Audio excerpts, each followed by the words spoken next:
Hi viewers, ഞാൻ KS Harishankar. Anarkali എന്ന പൃഥ്വിരാജ് മൂവിയിൽ എനിക്കിതുപോലൊരു ബ്യൂട്ടിഫുൾ സോങ് തന്നതിന് ഞാൻ വിദ്യാസാഗർ സാറിനോട് അങ്ങേയറ്റം നന്ദി പറയുന്നു. ആൻഡ് ഈ സോങ് എഴുതിയിരിക്കുന്നത് ഈ മൂവിയുടെ പ്രൊഡ്യൂസർ രാജീവ് സാറാണ്. മൂവി ഡയറക്റ്റ് ചെയ്തിരിക്കുന്നത് സച്ചി സാറാണ്.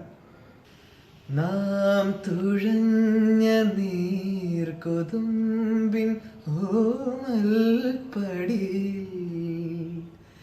നീ പറഞ്ഞ തേൻ കഥകൾ പാടേ മറന്നോ? വിളി കേൾക്കുമെങ്കിൽ പൊന്നേ ഇനിയേതു ദ്വീപിൻ കോണിൽ ഒരുപോലെ നമ്മൾ ചേർന്നു പാടും.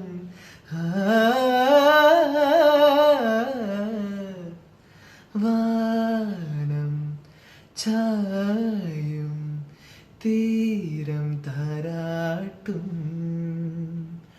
കാലം മൂളും താരം കാതോർക്കും. അനാർക്കലി മൂവി റിലീസ് ചെയ്തു. എല്ലാവരും തീർച്ചയായും പോയി കാണണം. And this is A family entertainer and please do support me.